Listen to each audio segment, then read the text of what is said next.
Bon, je suis l'homme de la culture, donc voilà.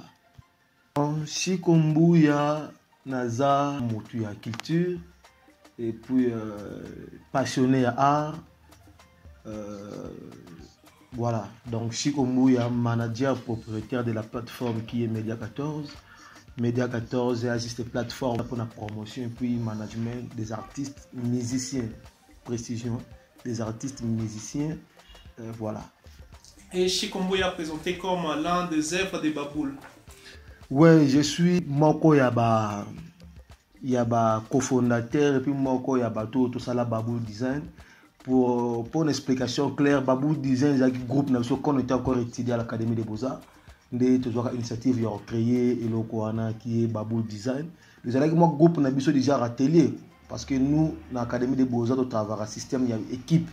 Parce que tellement école na biso art et la pas si trop so mo sala ba travail mingi yo moko ezali moi ko peser donc système auto kotaki na académie de Beaux-Arts ezalaki que on travaille plus na ndenge équipe donc voilà c'est là où Baboul et botamaki parce que je me rappelle à l'époque tout ça qui na mis na mo King Chris Kingombo actuellement za pamba réalisateur minene à Congo c'est lui qui travaille avec Ferrego actuellement et puis Mr Danga Kosnis Yaza côté Angola Grady Ricardo Fabien Mouimbe la paix à son âme, il est au bandana et il y a Tika Bisso.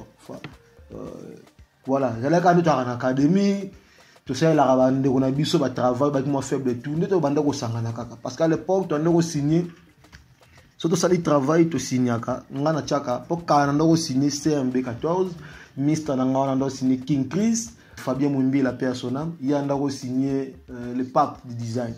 C'est que tout le monde dit, tu travailles en équipe. C'est que pourquoi mon amour, tu fais ta signature, na ye, combo na ye, no simbate. Donc il faut que si tu vends, tu kanisa, tu kosa le logo morobo, il y a 5 sabisonyo surtout.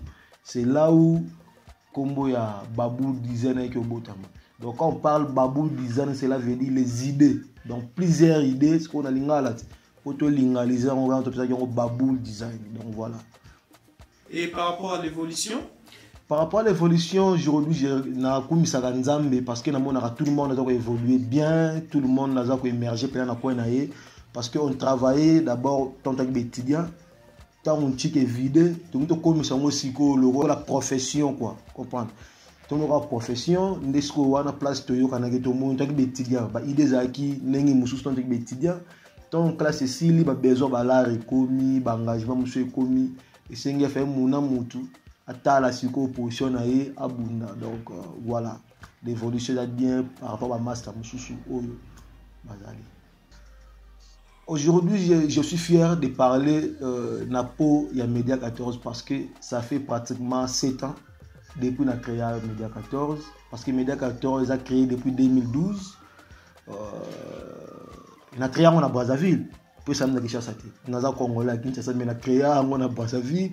On a joué Kop Moko côté Brazza, on a Kendaka Kuna, Makambo Lega Kune, Leka, Bato Bayebinga, Bayebi, réalité Makambongo. C'est par là que Média 14 et Botama qui aujourd'hui 7 ans déjà, c'est quelque chose de bien. Parce que ceux qui Makambo Zaki Malonga, tu n'as limité que nous compté une année, 2 ans, 3 ans, 4 ans, 5 ans, 7 ans. Non. Donc on a combien 7 ans. Donc il y a quelque chose de bien. Et puis Média 14 est facilité. Aujourd'hui,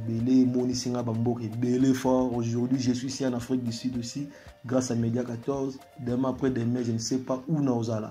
Donc voilà. Moi, je suis plus communicateur visuel. Communicateur visuel parce que il y a beaucoup de gens qui ne comprennent pas Banchiki en Académie des Beaux-Arts. Même à ta père dans l'Académie des Beaux-Arts, parce que tu as des difficultés à le comprendre réellement. Tu as une Académie des Beaux-Arts. Chikombuya, la culture vous a donné beaucoup de valeur. Et qu'est-ce que vous présentez à la culture congolaise? Quels sont vos idéaux, vos motivations par rapport à la culture et vos motivateurs aussi par rapport à la culture congolaise? Pour répondre,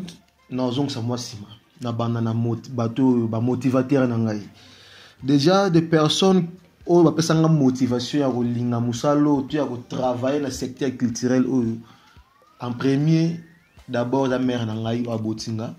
La mère Nangaï à Botinga parce que il y a ça qui est au Linga Makambongo. Na parlé ça que n'habitude à la mort à la musique n'a parlé so bino bota ba TV kuna za na coin na mo radio na ora bandembo na siko ngai na zaki plus attaché na mère que na père na pas personne de karate ton na yo karape na te donc na no moni ndenge na moni ndenge pour ne pas aller na profondeur mais na moni a père na biso pena donc na zaki plus na mère parce que influence makambo na zo plus chez mère na ngai. Et puis bah vie na ngai ya quartier à l'époque je me rappelle toi ma musique et ya ba DJ ba bete na ordinateur vie na ngai zizi kubi na pese mbote ya mwanda ton Rolanda via qui DJ série wana sa raté ton musique et bandia ba ordinateur ba DJ to landa ra vie to simela ba baffle ba mixeur to landa ra via bete na ba café géant na lemba to landa ra na ba village Bercy na limité ba to bikini ba comprendre tout la ndaga parce que père na biso sepelate po na ye amolo na ke na landa bilo muzanga tina amo parce que mère a dit ça ngeza bien que na mon père a dit ko muzanga tina mère a tia parce que mère a na décision te maintenant décision na parler mingi ezala ki vie parce que tant on vient fâcher bi odier son chiquité so di mambo na mère na foutu le chiquité parce que mère là repère a été on te comprendre parce que tant na ko chômer une année le mère a motivé au kaka motive gayo.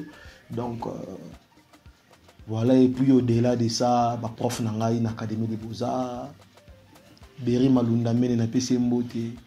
Donc on a prof n'a peine na pesa orientation parce que biso académie des beaux-arts surtout plus na département où on a tanga communication visuelle.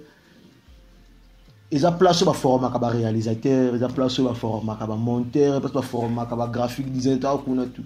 Mais c'est quoi à partir de GD de comme ma fausse na choix au quoi il veut dans secteur ning. OK na ndule, OK na magazine télévision, OK na bani tout ce que ngaza ko linga ndule. Que considère que prof a dit mentor na ngai pas ki muta musique. Parce que prof ko ba yo linga bo linga musique mingi. Il faut pas qu'il y ait mais il faut changer façon na bino rosalela. Il faut changer façon rosala bo trop classique le quoi baninga te il faut comme ma musique c'est nga fuma lo yenge c'est nga fo zala football donc na pesa pena prof na ngana merci parce que grâce à lui nde gwa makambo ngo kota na zape na makambo ngo donc voilà pour ne pas parler trop. Qu'est-ce qui vous motive à faire cette carrière? La motivation plus tant na zo mona que tant na mona que qu'il tire na biso na valeur mais on a battu pour soutenir les motés. Nous avons dit que bateau to ndima ko travailler dans le secteur on a un esprit moko bénévole pour na ko tindika ngo toujours le bosso donc voilà motivation plus na rôle. Croyez-vous qu'il existe encore des sponsors crédibles pour la promotion des artistes congolais ou pour la culture congolaise? Sûr. Les sponsors. Quels sont les effets? Sponsors basés belé des producteurs basés belé mais c'est juste une question d'organiser puis de discipliner certaines choses surtout plus bateau à œuvrer dans makambo na tout mes frères artistes musiciens parce que moi-même je suis aussi un artiste mais nandenge mususu donc plus bateau basé dans quatre secteurs makambo na la ya chaka discipline mambutu ba sponsor bazali ceux qui ba sponsor bazala raté mais ba mise belé wana ba existaté do bazali mais zal comme quoi zaka discipliné plus sérieux. Voilà. Et quels sont les éléments qui vous marquent dans votre parcours? Les éléments marquants dans le parcours, le baraka que grâce à ces métiers, les salariés qui ont payé belé, surtout en Afrique. Parce que namoni yango grâce à mon boulot. Pour ne pas citer ma combat pays, namoni yango grâce à mon boulot. Ces métiers et dans la pour revendre dans les sous-places avec des artistes africains de renommée. Où est que na ndenge ya parler na biso na ndenge ya mère na biso ba na biso na moni tende na ko ma pembe na bango mais par rapport à boulot na joie chance à kuta na pembe na bango. Qu'est-ce qui doit changer selon vous pour que la culture congolaise, la musique regagne encore leur place autrefois comme l'était dans les années passées? Pour nous répondre, nous voyons que nous avons perdu notre place. Pour répondre clair avec précision, les bateau baza liboso, baza sérieux. Ceux qui baza sérieux, baza correct, makambouté on a place là. Parce que nous on est derrière. on est derrière, tout ça, on a pour nous retirer à pouvoir savoir faire na biso, mais c'est pas nous de te décider par rapport à mon tout. Donc bateau basa na décision, bateau basa na première place, ba ibara ko sala ka sérieux puis correct, ça va marcher. Qui sont les modèles de Chikungunya et les motivateurs qui vous donnent des inspirations par rapport à votre travail? Les modèles déjà par rapport au métier, en passant, je n'en Belge Belissi, l'homme des trois points de communication. On a basé père na biso. Bon, pas seulement peine mais bandi makambo ngo pene ya multimédia pena ninga ki. Après ba vieux Guérin, mais na ba o weka ba jeune pena ba dinga ki makambo ngo za ba Belge Belissi, ça ba Roni Kabouika, on a ba vieux Roni Kabouika qui est rankam. Bon, l'autre là, à la vie mon master, Yann Mambo, donc comprendre Yann Mambo et puis King Chris King mon master dans la compagnon d'élite, auto bandine Makambo, tu le peux te commis, Yann Yemomene, Fabien Moumbila, voilà. Et parlons un peu de CMB 14 et Media 14, la différence et l'évolution des plateformes et le changement de nom. Ouais. CMB 14 avant Ezaki dans nos plateformes, c'était juste signature. So na sali conception na noro ciné bongo CMB 14. CMB 14 ndo la saraka Shiko Mbuya Buka. CMB Shiko Mbuya Buka wana kombo nanga mais un sigle ne tokata kyango CMB Shiko Mbuya Buka. 14 wana plus ezalaka date nanga ya naissance parce que na botami le 14 février. Donc on monte plus na komaka CMB 14. Donc voilà. Et puis 14 et symbolisaka makambo belé surtout na communication. La communication 14 et symbolisaka équilibre et puis surtout qui au-delà tozongi na ndinga Bible et un nombre à David. Donc voilà. Et c'est quoi Média 14? Média 14 c'est presque la même chose mais c'est quoi il y a une explication sur ce sous. Déjà les tout premières lettres qui est M c'est Mbuya. 14 il dans le lobby date nangaya naissance. Donc média c'est l'ensemble des moyens de communication. Comme moi je suis dans le domaine de communication, c'est ça. Média 14 est né et le vision de Média 14 elle est grande. Ouais. Et comment expliquer votre vision?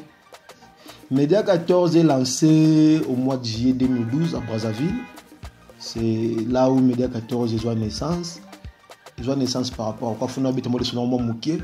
Nous avons une coopération moroboui na Brazza. Nous avons une coopération moroboui na Brazza. Il fallait que nous couvrir manifestation. Nous avons comme kuna bateau ba ya makinga. Ben singa faut au sa l'équipe ah ya bateau sans bon son habité. Ngana bien l'esprit ya bateau ah OK. Moi na sana bango boulot zati na CP na bossa avec mes amis parce que to yebani ba touche na biso ya boulot, to yebani ba technique. Donc on bosse na bateau parce que événement munene dans la base na kotanga comme noté parce que déranger certaines personnes. Nous avons compris. Si il faut travailler avec mes amis pour te yebani ba technique na biso travail. Ba singa bazawa ba masa no ba na kin. Baza combien na baza 5. Personnalité 5 basé belé pour na 3 au le PDA au sa l'équipe au travail na bango. Dina benga ba masa na ona yebi ona tangaka kombo King Chris Kingombo, Junior Misongo, Fabien Mwimbila. Na benga bango na si bango masa cop moreza buiza. Mais tellement que bato ba ko participer à événement na bato ba ko pesa biso yo masolo et que zalanga pena respecter muta mimi na cop na yo ko négocier à marché na sima cop a mutu. Ça l'appelle na masa songo boya travail moreza ya bien. Mais ce que travail wana na bato ba ya wana ba ko sunga biso comme tout ça qui baboule to le financement bosser na ba vie la relation jusqu'au marché. Dans un marché comment qui a moreza la respecter muta mimi yo na musala na he. Alors yo comme on négocie sur le marché non na musala muto mona exact crédibilité.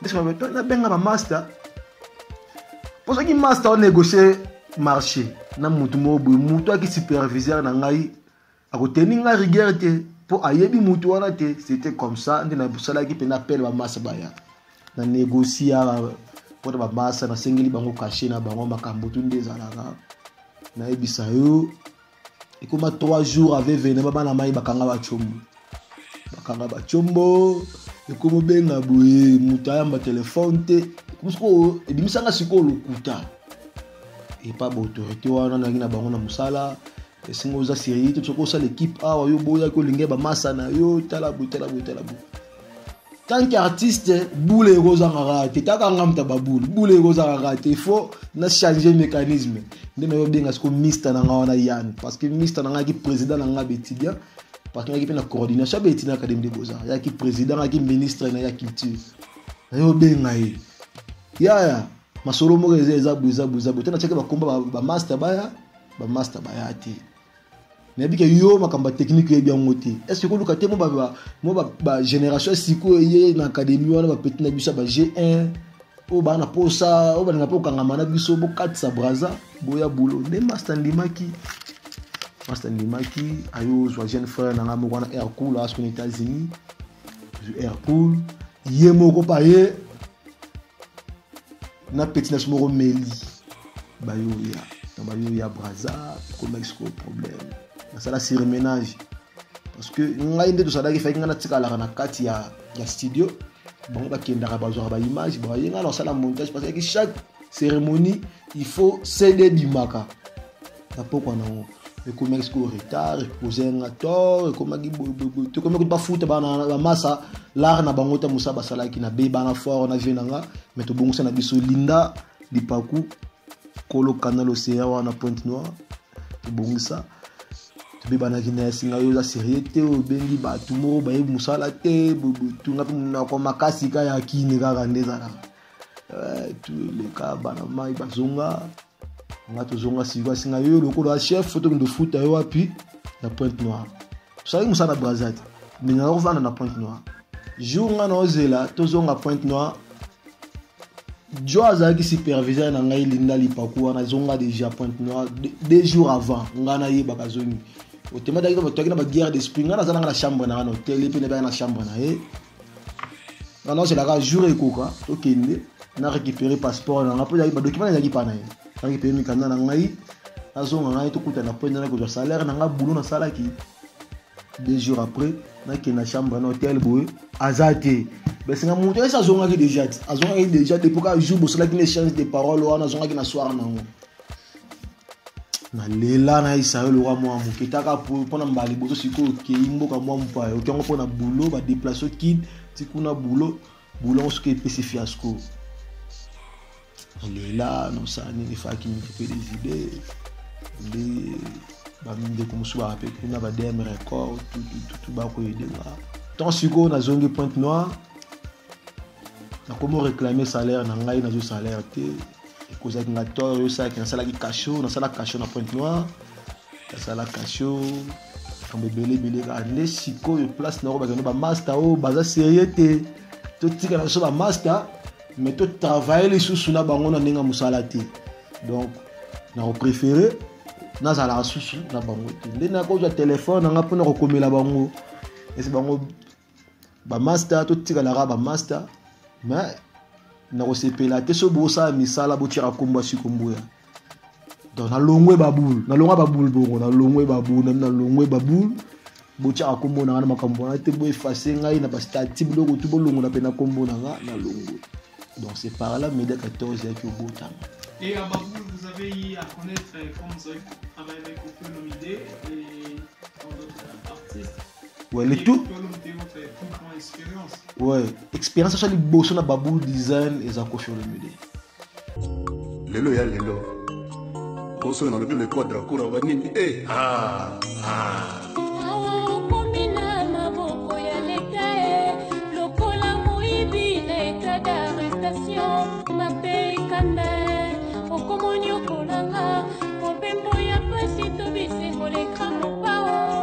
J'ai perdu mon cœur. Je l'ai perdu pour toujours. À quelle émission Molingo est comme une angouillani wakin.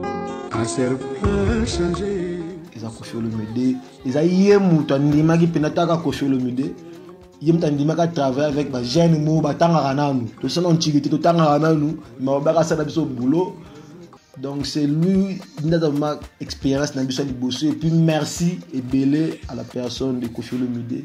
Grâce à lui, nde ba biso toyebana na boulot nde ba King Chris bayebana ba boulot nde ba Yann ba Fabien toyebana parce que Yann Dimaki et puis c'est un grand monsieur na on a nenga ki congolais na nenga ya boulot parce que tu as pas connaissance belle cheveux wana taka vile ndo sa ba clip de bumbola nini donc tu copier makambo soupe ya bien chez nde pisa siko confiance jusqu'au ministère nyo bossa so musala to sa da musala ko fio le midi mais mutakuta na so na ko fio le midi Sarah Fiona et c'est bien beauté ala mise na ça qui journaliste quoi na poto yemta sala pont poto kuta na ko fio le midi poto ndo sa ba boulot na na sala so pont donc voilà c'est ça. Pour ko fio le midi on a connu pas mal de contacts avec des artistes. En particulier, j'ai travaillé avec notre vieille Aoulou Longomba.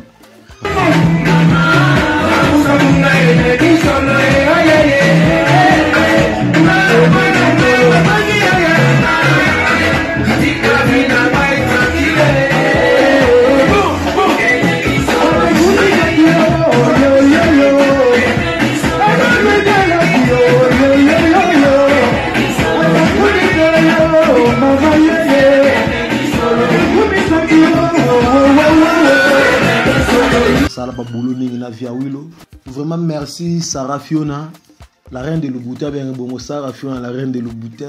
Merci pour la passe, pour le contact aujourd'hui et ça là que tu as ali et puis ça contact tout. Mais je suis fier aujourd'hui de parler au nom des médias. Je vais assister kaka. Ils allaient kaka parcours, malgré na sauté Babylone Mouchou parce qu'ils est belé, na sauté mais aujourd'hui je parle au nom des médias 14. Quand on a dit médias 14, on a des début qui facilité. Il y a des facilités. Et nous, on a dit ah, est-ce que Bakambo, Simba, est-ce que, mais aujourd'hui c'est temps. Malgré que on a joué Makambo, on a quand mais je crois en ce que j'ai fait. On a dit mais la Ranzambe. So na zomo si manandime la ba mère na rando bisangai na chango toujours na application. Et puis il y a pas mal de contacts, mes frères, mes petits frères, mes grands frères, ma massa, tout. Parce que concurrence Académie des Beaux-Arts n'est ça là que naïeba namieba o naza. Sans que les Académie des Beaux-Arts on a la peine à moi passer. On a la passer parce que quand on est Académie des Beaux-Arts j'ai un kima parce qu'en Académie des Beaux-Arts j'ai un tout le monde obligé à la dessinateur. Sans que y ait pas dessiner aux nul. Parce qu'on est une des particularités où tout les cas l'Académie des Beaux-Arts, on a dessiné c'est aux études de l'Académie des Beaux-Arts. Donc il faut y avoir dessin. On a le principe 1. Donc voilà. Par rapport à Média 14. Par rapport à Média 14, ils ont une vision, il y a Moulaï, il y a Minene. Oh juste on a besoin car il y a Batou, approcher Bissot, soutenir Bissot et puis pour comprendre. Et puis ils ont un avantage car il y a un Chikombouyate. Ils ont un avantage à Gaël T, ils ont un avantage à Gauthier Moubouate, ils ont un avantage à Loïc Kanzate, ou à une équipe il y a Média 14. Parce que déjà Média 14 a représenté dans différents coins, il y a monde. Vous avez tout travaillé, Média 14 est représenté aux États-Unis par Gauthier Mouboua. Ils ont représenté ici en Afrique du Sud, moi-même je suis là avec Gaël, Johnson, Bouendo, tous en Tunisie. El Omar, Osni Wangozi, Brazza, Germain. Au niveau Kinshasa, on a hérité Capita. Affectueusement de Benagaï, Zakoumi, Ombre Noire. Donc hérité Capita, Loïc Kanza, voilà. Et Média 14 apparemment a une grande équipe et par rapport à votre vision. Et Média 14 a eu des expériences, pourrais-je dire, par rapport au niveau international. Et vous avez vécu à Dubaï, vous avez vécu plus proche au pays comme vous avez passé par le Zimbabwe, la Zambie, le Tanzanie et plein d'autres pays. Et maintenant vous êtes en Afrique du Sud par rapport à votre travail et il y a des espoirs. Oui, il y a des espoirs parce que toi, en Zambie, malgré l'homme propose, c'est lui qui dispose, mais il faut croire toujours. Il faut croire dans Makambuto Sala, il faut qu'on dise mais surtout Makambuto Sala. Parce que il y a beaucoup de choses qu'on dit matin dans Makambuto Sala, donc c'est nul. Et pour chuter, comment pourriez-vous dire par rapport à Média 14 les exploits et l'objectif pour mettre fin et comment contacter Média 14. Pour citer un mot Baka que la porte Média 14 est grandement ouverte. Pour tout le monde qui travaille avec Média 14, c'est question de me contacter par adresse email Média 14 TV, Média 14 TV@gmail.com.